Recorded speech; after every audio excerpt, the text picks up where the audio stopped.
ఓం శాంతి 22/2025 సాకార ఈశ్వరీయ మధుర మహావాక్యాలు. మధురమైన పిల్లలారా, ఇప్పుడు వికారాలను దానమిస్తే గ్రహణం తొలగిపోతుంది. ఈ తమో ప్రధాన ప్రపంచం సతో ప్రధానంగా అవుతుంది. ప్రశ్న: పిల్లలైన మీరు ఏ విషయంలో ఎప్పుడూ విసిగిపోరాదు? జవాబు: మీకు మీ జీవితంపై ఎప్పుడు విసుగు కలగరాదు. ఎందుకంటే ఇది వజ్ర సమానమైన జన్మగా మహిమ చేయబడింది. దీనిని బాగా కాపాడుకోవాలి కూడా. ఆరోగ్యంగా ఉంటే జ్ఞానం వింటూ ఉండగలరు. ఇక్కడ ఎన్ని రోజులు జీవించి ఉంటారో అన్ని రోజులు సంపాదన జరుగుతూ ఉంటుంది. లెక్కాచారాలు సమాప్తమవుతూ ఉంటాయి. పాట: ఓం నమ శివాయ. ఓం శాంతి. నేడు గురువారము. పిల్లలైన మీరు సద్గురువారం అని అంటారు. ఎందుకంటే బాబా సద్గురువు, సత్యుగాన్ని స్థాపన చేసేవారే కాక సత్యమైన నారాయణుడి కథను కూడా ప్రాక్టికల్గా వినిపిస్తారు. ప్రాక్టికల్గా నరుని నుండి నారాయణుడిగా చేస్తారు. సర్వుల సద్గతి దాత అని కూడా మహిమ చేయబడుతుంది. అంతేకాక వృక్షపతి కూడా వీరే. ఇది మానవ సృష్టి వృక్షం. దీనిని కల్పవృక్షం అని కూడా అంటారు. కల్పము అనగా 5000 సంవత్సరాల తర్వాత మళ్ళీ యథావిధిగా పునరావృతం అవుతుంది. వృక్షం కూడా పునరావృతం అవుతుంది కదా. పుష్పాలు 6 మాసాలు వస్తాయి. తర్వాత తోట మాలులు ఆ మొలకలను వేర్ల సహితంగా తీసి మళ్ళీ నాటుతారు. అప్పుడు మళ్ళీ పుష్పాలు వస్తాయి. తండ్రి జయంతిని కూడా అర్ధకల్పం ఆచరిస్తారు, అర్ధకల్పం మర్చిపోతారు అని ఇప్పుడు పిల్లలైన మీకు తెలుసు. భక్తి మార్గంలో అర్ధకల్పం స్మృతి చేస్తారు. బాబా వచ్చి పుష్పాల తోటను ఎప్పుడు స్థాపన చేస్తారు? దశలు చాలా ఉంటాయి కదా. బృహస్పతి దశ కూడా ఉంటుంది. కళలు తగ్గిపోయే దశలు కూడా ఉన్నాయి. ఈ సమయంలో భారతదేశానికి రాహు గ్రహణం పట్టి ఉంది. చంద్రునికి కూడా గ్రహణం పట్టినప్పుడు దానం ఇస్తే గ్రహణం వదులుతుంది అని చెప్తారు. ఈ 5 వికారాలను దానం ఇస్తే గ్రహణం వదులుతుంది అని ఇప్పుడు తండ్రి కూడా చెప్తున్నారు. ఇప్పుడు పూర్తి సృష్టిపై గ్రహణం పట్టి ఉంది. తత్వాలపై గ్రహణం ఉంది. ఎందుకంటే తమో ప్రధానంగా ఉన్నాయి. ప్రతి క్రొత్త వస్తువు పాతదిగా తప్పకుండా అవుతుంది. క్రొత్త దానిని సతో ప్రధానమని, పాత దానిని తమో ప్రధానమని అంటారు. చిన్న పిల్లలను కూడా సతో ప్రధానంగా మహాత్ముల కంటే శ్రేష్టమైన వారిగా పరిగణిస్తారు. ఎందుకంటే వారిలో పంచ వికారాలు ఉండవు. సన్యాసులు కూడా బాల్యం నుండి భక్తి చేస్తారు. రామతీర్థుడు ఒకప్పుడు కృష్ణుడి పూజారి. సన్యాసం తీసుకుంటూనే పూజ ఆగిపోయింది. సృష్టిపై పవిత్రత కూడా కావాలి కదా. ఒకప్పుడు భారతదేశం అన్నిటికంటే పవిత్రంగా ఉండేది. తర్వాత దేవతలు వామ మార్గంలోకి వెళ్ళినప్పుడు మళ్ళీ భూకంపాలు మొదలైన వాటిలో స్వర్గ సామగ్రి, బంగారు భవనాలు మొదలైనవన్నీ సమాప్తం అయిపోతాయి. మళ్ళీ క్రొత్తగా తయారవ్వడం ప్రారంభమవుతుంది. వినాశనం తప్పకుండా జరుగుతుంది. రావణ రాజ్యం ప్రారంభమయ్యాక ఉపద్రవాలు పెరుగుతాయి. ఈ సమయంలో అందరూ పతితులుగా ఉన్నారు. సత్యుగంలో దేవతలు రాజ్య పాలన చేస్తారు. దేవతలకు అసురులకు మధ్య యుద్ధాన్ని చూపించారు. కానీ దేవతలు సత్యుగంలోనే ఉంటారు.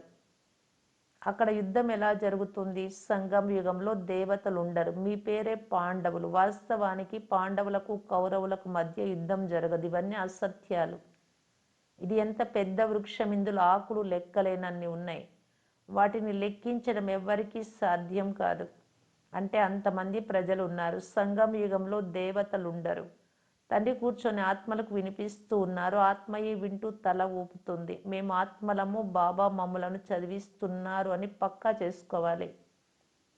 తండ్రి మిమ్మల్ని పతితుల నుండి పావనంగా చేస్తారు. ఆత్మలోనే కదా మంచి లేకు చెడు సంస్కారాలు ఉంటాయి.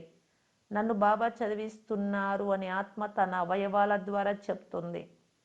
మీకు చెప్పేందుకు నాకు కూడా అవయవాలు కావాలి అని తండ్రి అంటున్నారు. బాబా ప్రతి 5000 సంవత్సరాల తర్వాత మనకు జ్ఞానాన్ని వినిపించేందుకు వస్తారు. మీరు సన్ముఖంలో కూర్చొని ఉన్నారు కదా. మహిమ మధువనానికే ఉంది. ఆత్మల తండ్రి వారే.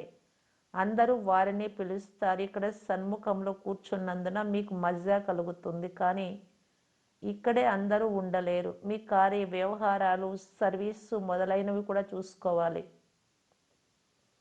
ఆత్మలు సాగరుడి వద్దకు వస్తాయి. ధారణ చేసి అక్కడికి వెళ్ళి ఇతరులకు వినిపించాలి. లేకుంటే ఇతరుల కళ్యాణం ఎలా చేస్తారు? మేము వెళ్ళి ఇతరులకు కూడా అర్థం చేయించాలి అని యోగి జ్ఞాని ఆత్మలకు ఆసక్తి ఉంటుంది. ఇప్పుడు శివ జయంతిని ఆచరిస్తారు కదా. భగవాను వాచ అని కృష్ణుణ్ణి అనేందుకు వీలు లేదు. అతను దైవీ గుణాలు కలిగిన మనిషి. దేవతా ధర్మం అని అంటారు. ఆ ధర్మం ఇప్పుడు లేదు అని మళ్ళీ స్థాపన అవుతూ ఉందని పిల్లలైనా మీకు తెలుసు. మేము దేవీ దేవతా ధర్మం వారము అని ఇప్పుడు మీరు చెప్పరు. ఇప్పుడు మీరు బ్రాహ్మణ ధర్మానికి చెందినవారు. దేవీ దేవతా ధర్మం వారిగా అవుతున్నారు. దేవతల నీడ కూడా ఈ పతిత సృష్టిపై పడదు. ఇందులోకి దేవతలు రాలేరు. మీ కొరకు క్రొత్త ప్రపంచం కావాలి. లక్ష్మీదేవిని పూజించినప్పుడు ఇంటిని ఎంత శుభ్రపరుస్తారు. అలా ఇప్పుడు ఈ సృష్టి కూడా ఎంత శుభ్రం అవ్వాలి. పాత ప్రపంచం పూర్తిగా సమాప్తం అయిపోతుంది. లక్ష్మి నుండి మనుషులు ధనమును మాత్రమే కోరుకుంటారు.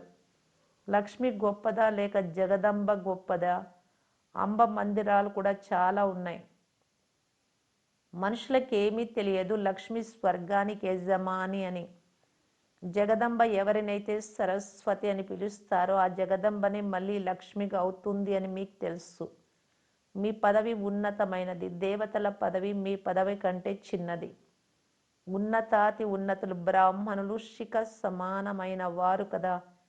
మీరందరికంటే ఉన్నతమైన వారు. సరస్వతి జగదంబ నుండి ఏం లభిస్తుంది? విశ్వ సామ్రాజ్యం. అక్కడ మీరు ధనవంతులుగా అవుతారు. విశ్వరాజ్యం లభిస్తుంది. మళ్ళీ పేదవారుగా అవుతారు. భక్తి మార్గం ప్రారంభం అవుతుంది.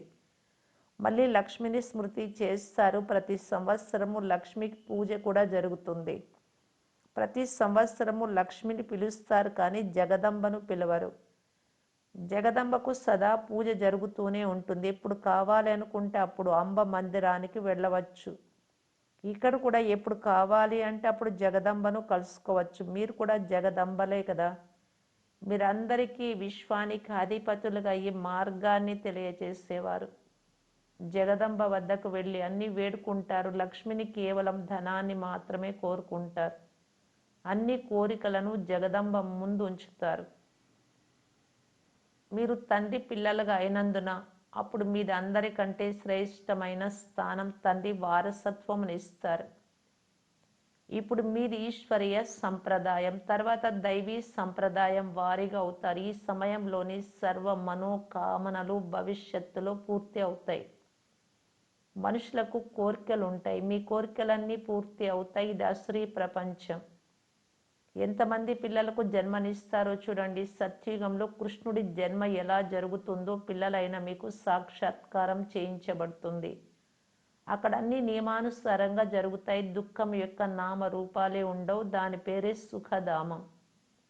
మీరు అనేక సార్లు సుఖం అనుభవించారు, అనేక సార్లు ఓడిపోయారు, అనేక సార్లు విజయం కూడా పొందారు. మమ్ములను బాబా చదివిస్తారు అని ఇప్పుడు స్మృతి కలిగింది. పాఠశాలలో జ్ఞానం చదువుకుంటూ దానితో పాటు మర్యాదలు కూడా నేర్చుకుంటారు కదా. కానీ అక్కడ ఎవరు లక్ష్మీ నారాయణల వంటి మర్యాదలు నేర్చుకోరు.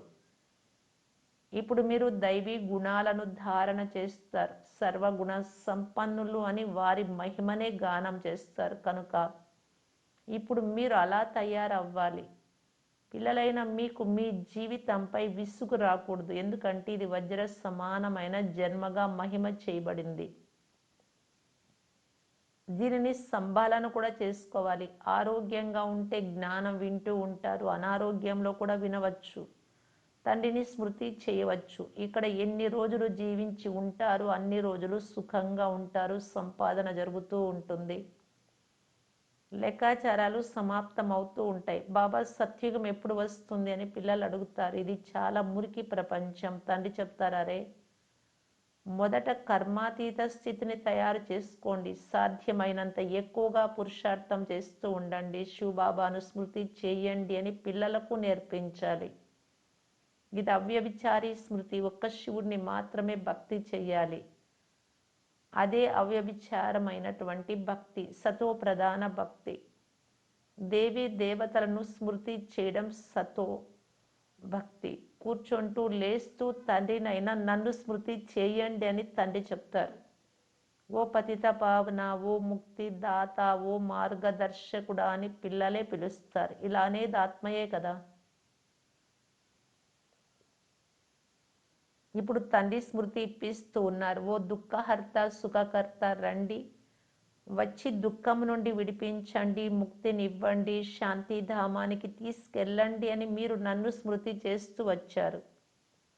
మిమ్మలను శాంతిధామానికి తీసుకెళ్తాను, తర్వాత సుఖధామంలో మీ జతలో ఉండను, స్వర్గంలోకి నేను రాను.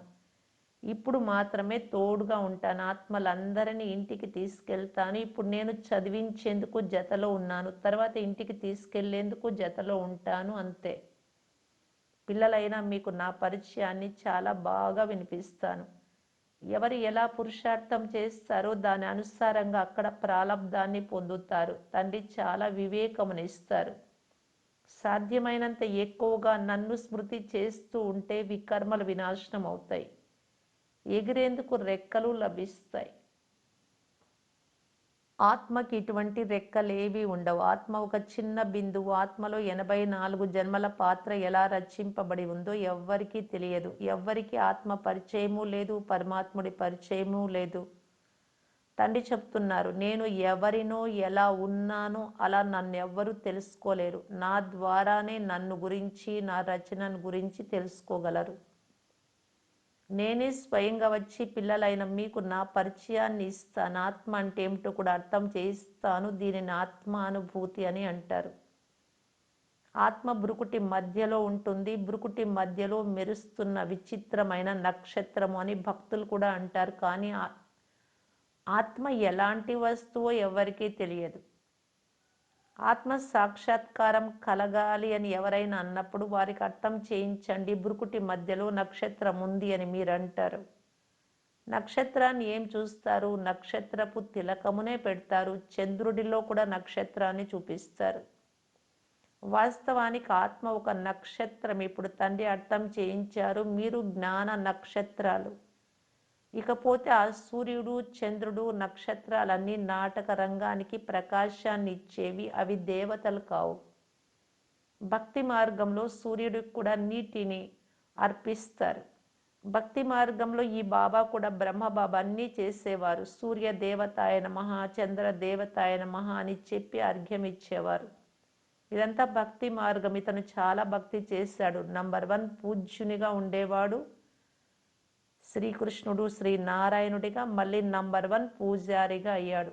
నంబర్ లెక్క పెడతారు కదా, రుద్రమాలలోనే నంబర్ కూడా ఉంది. భక్తి కూడా అందరికంటే ఎక్కువగా ఇతనే చేశాడు. ఇప్పుడు తండ్రి చెప్తున్నారు, చిన్న పెద్ద అందరిది వానప్రస్థ స్థితియే. ఇప్పుడు నేను అందరినీ తీసుకెళ్తాను, మళ్ళీ ఇక్కడికి రానే రాను. ఇకపోతే శాస్త్రాలలో ఏదైతే చూపిస్తారో, ప్రళయం జరిగింది, జలమయమైపోయింది, మళ్ళీ రావి ఆకుపై కృష్ణుడు వచ్చాడు, ఇలాంటివన్నీ తండ్రి అర్థం చేయిస్తున్నారు. సాగరం యొక్క విషయం ఏది లేదు. అక్కడ గర్భ మహల్ ఉంటుంది స్వర్గంలో. అందులో పిల్లలు చాలా సుఖంగా ఉంటారు. ఇక్కడ గర్భ జైలు అని అంటారు. పాపాలకు శిక్ష గర్భంలోనే లభిస్తుంది. అయినా కూడా మన్మనాభవ, నన్ను స్మృతి చేయండి అని తండ్రి చెప్తారు. మెట్ల చిత్రంలో వేరే ధర్మాలను ఎందుకు చూపించలేదు అని ప్రదర్శనలలో ఎవరైనా ప్రశ్నిస్తారు. ఇతరులకు 84 జన్మలు లేనే లేవు అని వారికి చెప్పండి. అన్ని ధర్మాలు వృక్షంలో చూపించారు. దాని ద్వారా నేను ఎన్ని జన్మలు తీసుకుని ఉంటాను అని మీరు మీ లెక్క తీసుకోండి అని చెప్పండి. మనం వారికి 84 జన్మల సీడీ మెట్ల చిత్రాన్ని చూపించాలి. మిగిలినవన్నీ చక్రంలో, వృక్షంలో చూపించారు. వీటిలో అన్ని విషయాలను అర్థం చేయించారు. ప్రపంచ పటం చూసినప్పుడు లండన్ ఎక్కడుందో, ఫలానా పట్టణం ఎక్కడుందో బుద్ధిలోకి వస్తుంది కదా. తండ్రి ఎంతో సహజం చేసి అర్థం చేయిస్తారు. 84 జన్మల చక్రం ఇలా తిరుగుతుంది అని అందరికీ తెలియజేయండి. ఇప్పుడు తమో ప్రధానం నుండి సతో ప్రధానంగా అవ్వాలి కనుక బేహద్దు తండ్రిని స్మృతి చెయ్యండి. మీరు పావనంగా అవుతారు. పావనంగా అయ్యి పావన ప్రపంచంలోకి వెళ్ళిపోతారు. కష్టపడే విషయం ఏదీ లేదు. ఎంత సమయం లభిస్తుందో అంతా తండ్రిని స్మృతి చేస్తూ ఉంటే పక్కా అలవాటు అవుతుంది. తండ్రి స్మృతిలో మీరు ఢిల్లీ వరకు నడిచి వెళ్ళినా అలసట కలగదు. సత్యమైన స్మృతి ఉన్నట్లయితే దేహ భావన తొలగిపోతుంది. తర్వాత అలసట కలగదు. చివరిలో వచ్చేవారు స్మృతిలో ఇంకా తీక్షణంగా వెళ్తారు కొంతమంది. మంచిది. మధురాతి మధురమైన అపురూపమైన పిల్లలకు మాతాపిత బాప్దాదాల ప్రియ స్మృతులు మరియు గుడ్ మార్నింగ్. ఆత్మిక పిల్లలకు ఆత్మిక తండ్రి నమస్తే. ధారణ కొరకు ముఖ్య సారం. ఫస్ట్ పాయింట్, ఒక్క తండ్రి అవ్యభిచారి స్మృతిలో ఉండి దేహ భావమును సమాప్తం చేయాలి. మీ కర్మాతీత స్థితిని తయారు చేసుకునే పురుషార్థం చేయాలి. శరీరంలో ఉంటూ అవినాశి సంపాదనను జమ చేసుకోవాలి. సెకండ్ పాయింట్, జ్ఞానయుక్త ఆత్మలుగా ఇతరులకు సేవ చేయాలి. తండ్రి నుండి ఏం విన్నారో దానిని ధారణ చేసి ఇతరులకు వినిపించాలి. 5 వికారాలను దానమిచ్చి రాహు గ్రహణం నుండి ముక్తులుగా అవ్వాలి. వరదానము, ఏక మతము మరియు ఏకరస్ అవస్థ ద్వారా ధరణిని ఫలదాయకంగా చేసే ధైర్యశాలి భవ. ఎప్పుడైతే పిల్లలైన మీరు ధైర్యశాలురుగా ఈ సంఘటనలో ఐకమత్యము మరియు ఏకరస అవస్థలో ఉంటారో, లేక ఒకే కార్యంలో లగ్నం అవుతారో, అప్పుడు స్వయం కూడా సదా ప్రఫుల్లితంగా ఉంటారు. అంతేకాక ధరణిని కూడా ఫలదాయకంగా చేస్తారు. ఎలాగైతే ఈ రోజులలో సైన్స్ ద్వారా ఇప్పటికిప్పుడు బీజం వేస్తూనే ఇప్పటికిప్పుడే ఫలం లభిస్తుందో, అలా సైలెన్స్ బలంతో సహజంగా మరియు తీవ్ర వేగంతో ప్రత్యక్షతను చూస్తారు. ఎప్పుడైతే స్వయం నిర్విఘ్నంగా ఒక్క తండ్రి యొక్క లగ్నంలో మగ్నంగా ఏక మతము మరియు ఏకరసంగా ఉంటారో, అప్పుడు ఇతర ఆత్మలు కూడా స్వతహాగా సహయోగులుగా అవుతారు. ధరణి ఫలదాయకంగా అయిపోతుంది. స్లోగన్, ఎవరైతే అభిమానాన్ని గౌరవంగా భావిస్తారో, దేహ అభిమానాన్నే, వారు నిర్మాణంగా అంటే నిరహంకారులుగా ఉండలేరు. అవ్యక్త సూచన, ఏకాంత ప్రియులుగా అయ్యి ఏకత మరియు ఏకాగ్రతను స్వంతం చేసుకోవటానికి బాప్దాదా తెలియజేస్తూ ఉన్నారు. ఏకాంత వాసులు మరియు రమణీకత, ఈ 2 శబ్దాలలో చాలా తేడా ఉంది, కానీ సంపూర్ణతలో రెండింటికి సమానత ఉండాలి. ఎంత ఏకాంతంలో అంత రమణీకత కూడా ఉండాలి. ఏకాంతంలో రమణీయత మాయమైపోరాదు. 2 సమానంగా మరియు జత జతలో ఉండాలి. ఇప్పుడిప్పుడే ఏకాంత వాసులు, ఇప్పుడిప్పుడే రమణీకత. ఎంత గంభీరతో అంతే మిలన్ సార్ కలుపుగోలు తనం కూడా ఉండాలి. మిలన్ సార్ అనగా అందరి సంస్కారాలు మరియు స్వభావాలతో కలిసిపోయేవారు. ఓం శాంతి.